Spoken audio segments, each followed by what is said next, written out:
All right, y'all, as promised, we're going to be doing the lower ball joints on a 2004 Toyota Tundra. All right, here are the parts. Lower ball joint part numbers from the Toyota dealership, folks, right here. And their replacement bolts, 8 of which, not 10, because you only need 8. I don't know why they come in packs of 10. But anyway, that's what comes highly recommended from the Toyota online community, YouTube community, and all that. So instead of going with aftermarket Moog or things like that, this is like we spoke earlier on another video, the lower ball joints on these trucks and the early Tacomas and Sequoias can be somewhat of an Achilles heel, something you need to change out, you know, roughly every 100,000 miles or so, especially if you do some off-roading or have a lift or whatnot. So just keep that in mind. They are prone to failure, and if they fail, you could lose a wheel going down the freeway or just rolling in the neighborhood somewhere. So let's get started. All right, first thing we did, went on and took the wheel off. Have the truck supported by 2 jack stands. There and there, plus the jack, but we're going to be using the jack later on to mess with the hub to jack it up and down or raise it and lower it. So what we're going to do now is we have the tie rod end nut right there. We're going to remove. So you can see that right there. And then your 4 lower ball joint retaining bolts. There's 2 on the rear and 2 on the front. We're going to loosen those, and after we get that done, we're going to loosen the primary ball joint castle nut here. So these are 17 millimeter. We're going to start working on this castle nut for the tie rod end. We're going to get some pliers and remove this cotter pin.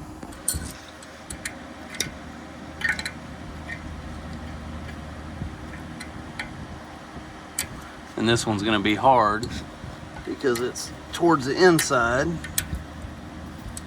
Maybe not, maybe not. And you're going to try to force it out. There we go.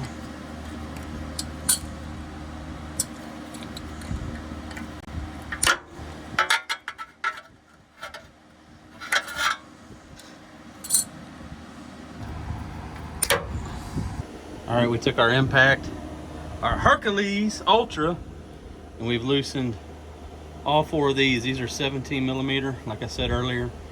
This is, bottom here is 22, and I didn't show it on video, but we loosened the top tie rod nut, that's 19, after removing the cotter pin. So now we're gonna remove this cotter pin with our good old pliers.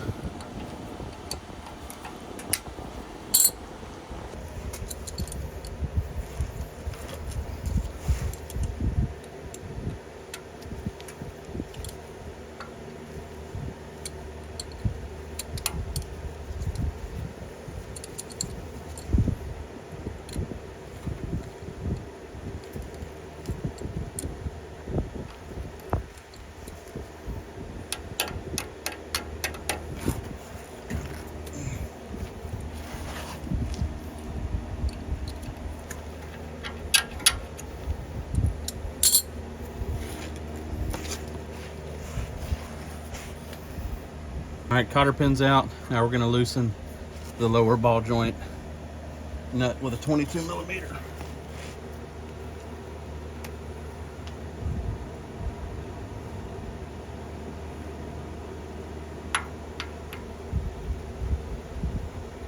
Correction, 24 millimeter.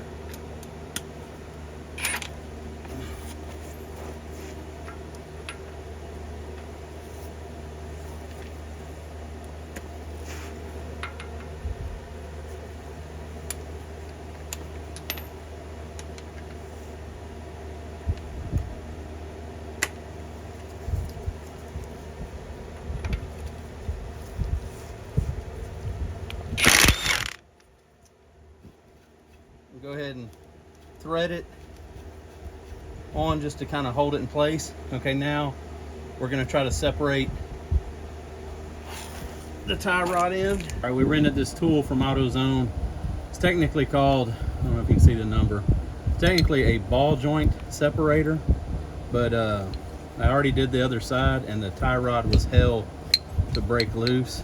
So we're gonna utilize this thing here, and it worked really well on the other side. So let's get it set up. All right, we've got it wedged.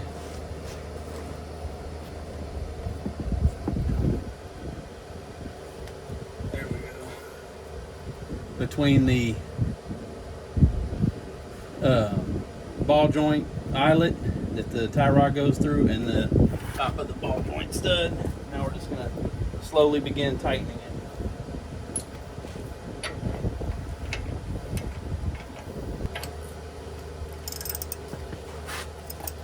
It's good to wear safety glasses when you're doing this.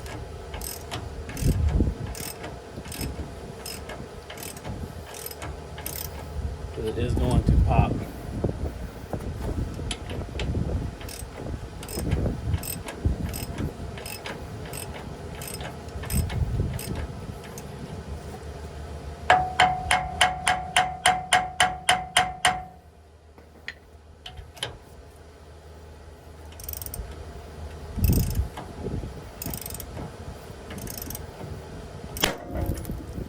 Like that. Like I say, the other side I beat the hell out of, and of course I'm hitting right here on the eyelet to the ball that's attached to the ball joint assembly. Mushroom the hell out of it because I know it's replaceable, because you don't really want to beat on your lower tie, or excuse me, outer tie rod here. So anyway, now that we've got that loose, we're going to work on the lower ball joint nut and try to separate it.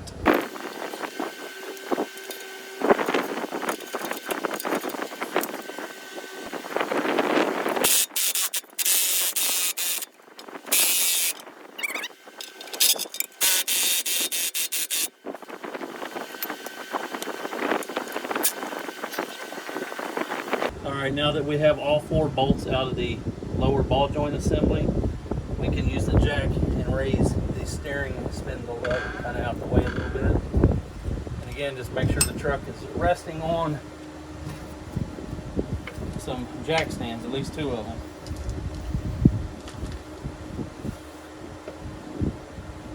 Alright, we're going to beat on the ball joint a little bit. May have to get a pickle fork, is what I did yesterday, to separate it. I'm going to go ahead and get the outer tie rod removed from the joint, and that's free. Save your castle nut.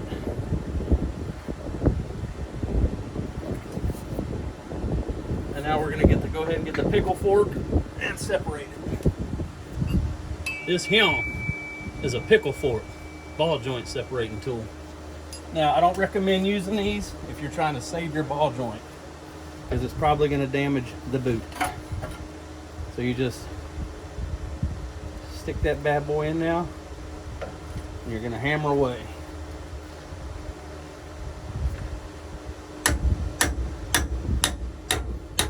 Alright, we ended up working better coming from this side.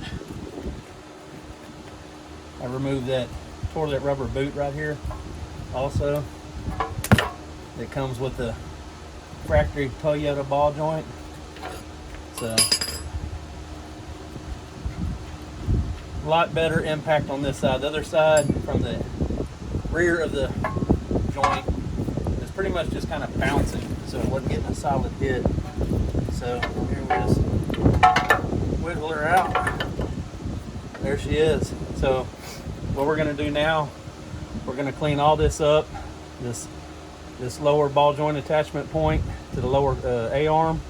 We're going to clean up the tie rod end back over there. Get this cleaned up, we'll reassemble real quick. Alright, let's put this new lower ball joint on. This little note, as you can see, we have these alignment dowels in here that'll help get this thing in place. So these lower bolts, which are new again, are going to be torqued to 59 foot-pounds. Lower ball joint 103, and we'll get to the tie rod in a minute. That'll be 67.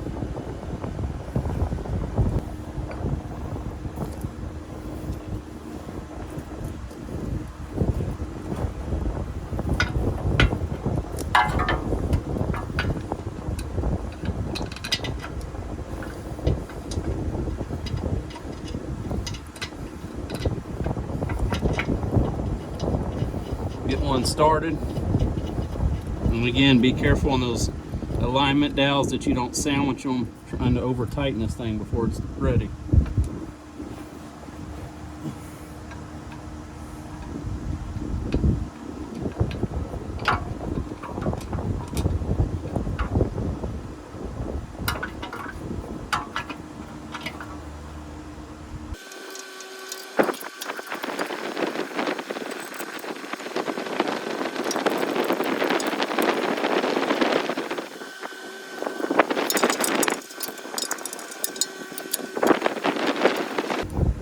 Alright, once it looks like they've all been seated, or at least you can see the split between here closed, the gap, you're pretty safe. You can go ahead and start snugging them all the way down.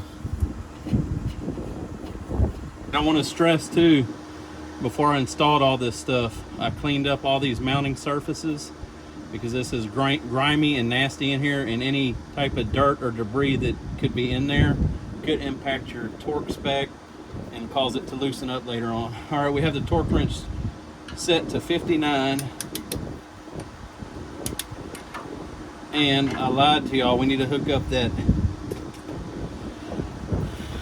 old tie rod end over there. We gotta at least get it set in the ball joint eyelet.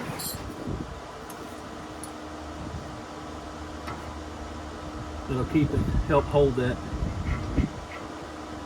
in place while we try to torque it. So at least get it started. Put the castle nut back on it.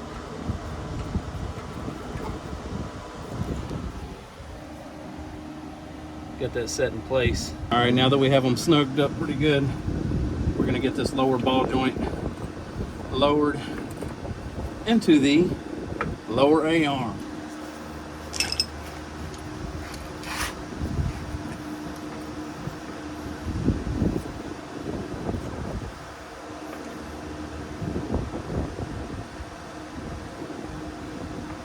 There we go. All right, we had to jack up a little bit on the lower control arm since it was drooped all the way down. We're going to put the temporary old nut from the original ball joint on here. Once we do that, we're going to start torquing these suckers.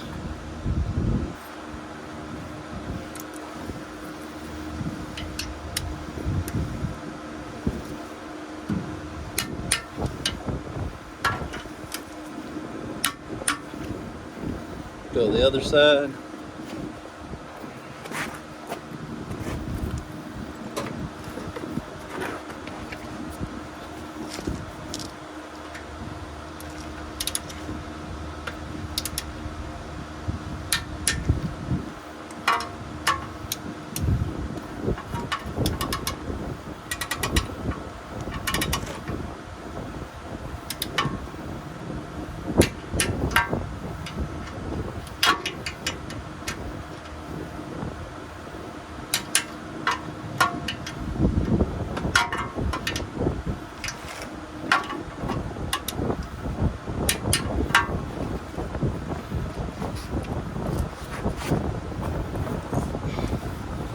Double check one more time.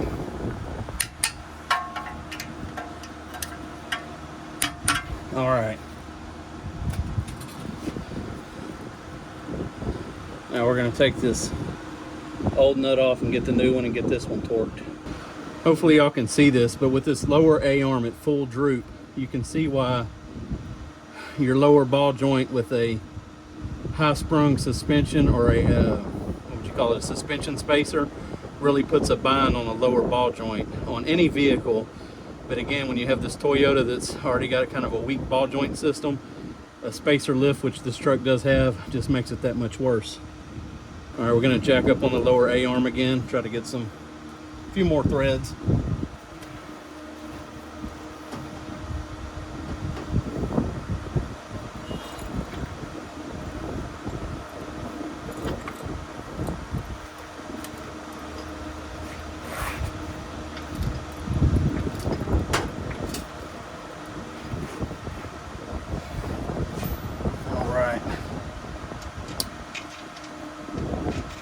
This is going to be 103 foot-pounds, and then line up the castle nut.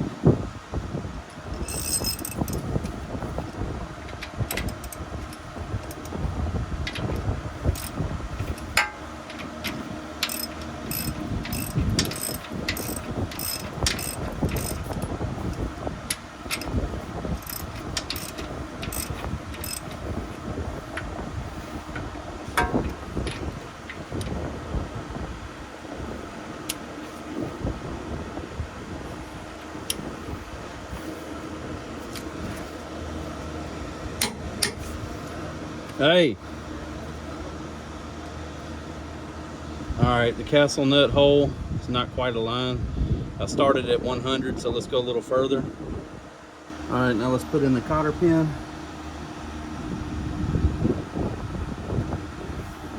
Take some pliers on the other side, bend it around.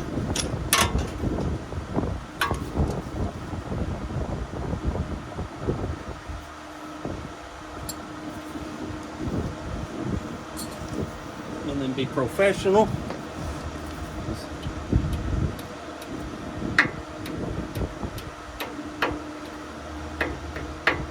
All right.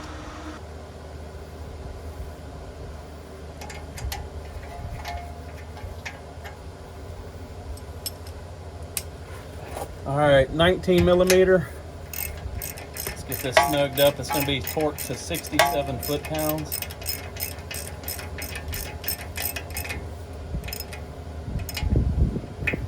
And then, of course, find the castle nut opening. Get the old torque wrench set up.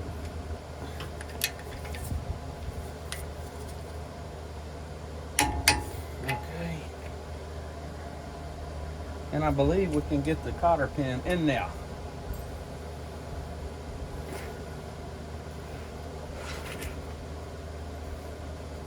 Let's see. Let's see if we're lucky.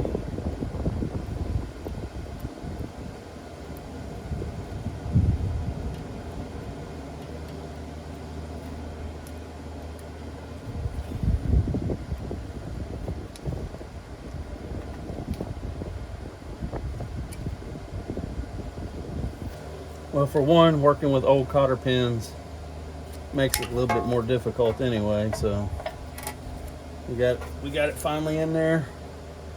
We're gonna bend the tab. Use the old hammer.